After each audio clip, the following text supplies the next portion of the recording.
Accompanied by your new allies, you make to enter the village. But Laddie seems to find something about this idea disagreeable and clings to a tree nearby, refusing to budge. "Oh, I got this one," says Lack, evidently with some kind of plan in mind. The fluffy creature begins to chant a sort of mysterious spell.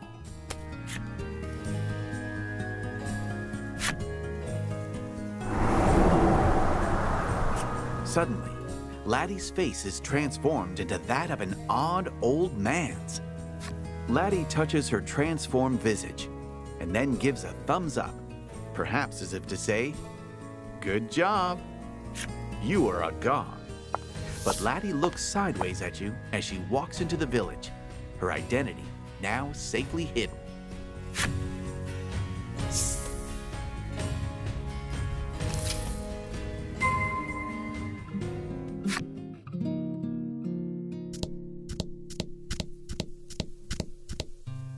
This is your home. A desk pushed up near the wall is adorned with an unfurled map and a scattering of books. The navigation map is of your own design and depicts the various islands in this region of the sea. It contains information on the maidens of those nearby islands, culled meticulously from books and the tales of passing travelers. Before all of this, you had found yourself unable to merely sit and watch the village's decline, and so planned a voyage to seek aid from the maidens of the other islands. After popping into the back room, you emerge with a carefully polished ship's wheel and present it to your companions. It is the final piece of the ship you restored at the grotto.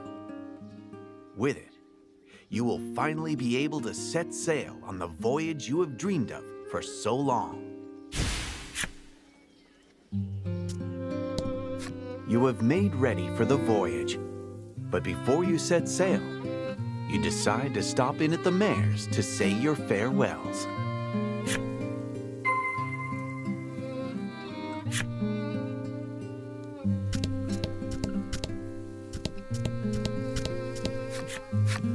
Greeth's eyes fall over the unfamiliar face behind you.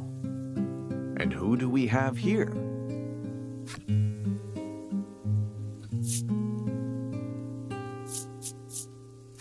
At your quick response, Greeth blinks a few times in confusion. His eyes dart back and forth between the pair of you, as though his brain is putting together the pieces of a complex puzzle. At length, he offers a deep nod. You'll need to clear up the misunderstanding later. Changing the subject, you explain to the mayor that you'll be leaving the village for a little while on a voyage to save the island. You felt sure that the mayor, with his love of the village, would see you off with a smile. And yet the moment you explain that you found a maiden who can save the island, his attitude changes like the fickle sea winds, and he voices opposition to your journey. This island is destined to meet its end, he says. You can practically sense him digging his feet in. You cannot fathom why he, the mayor of the village, would believe something like that. Though each of you hold the island in your hearts, you cannot reconcile the difference of opinion. Like lovers going their separate ways after an acrimonious spat, it looks as though you will be setting out on bad terms. You believe that your desire to save the island will prove to be the right perspective.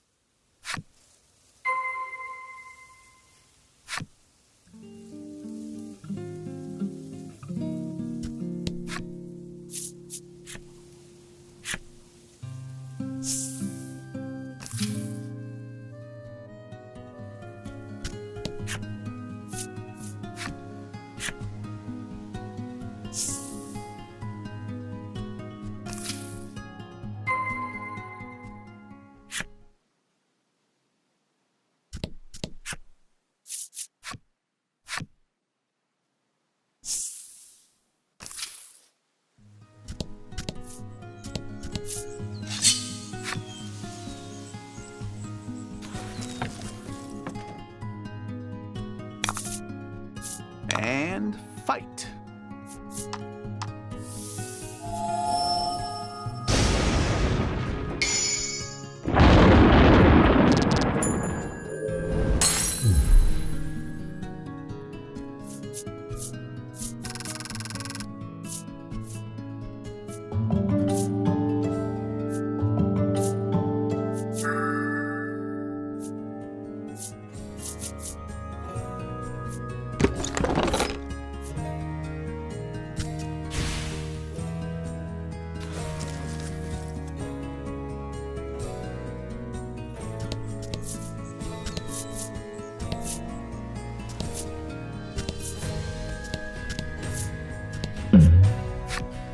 You come across an open-air stall.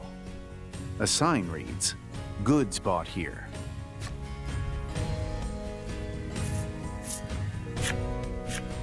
As you peer into the stall, its proprietress calls out to you. "This is an exchange shop. We'll pay good money for whatever you have. But this determines the price," she continues, revealing the die in her hand.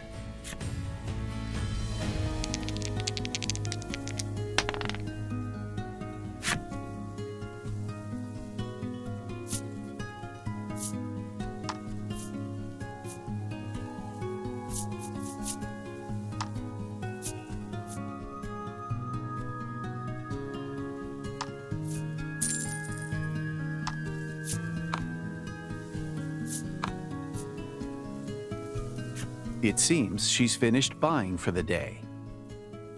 The proprietress begins closing up shop, and you go on your way.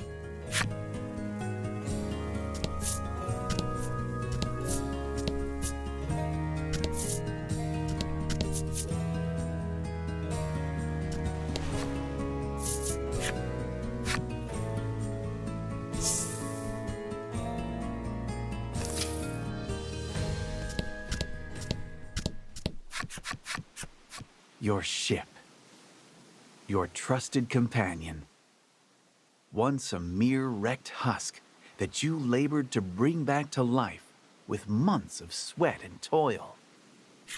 You climb up to the stern, and with every bit of care you can muster, you attach the wheel. The final stroke upon the canvas. At last, your ship is finished. The vessel's design is patterned after a great whale. There are a number of mismatched parts, but that particular quirk only makes you love it all the more. As you look over your handiwork, you realize that your companion on this upcoming journey will need a name. What would a fitting name be, you ponder?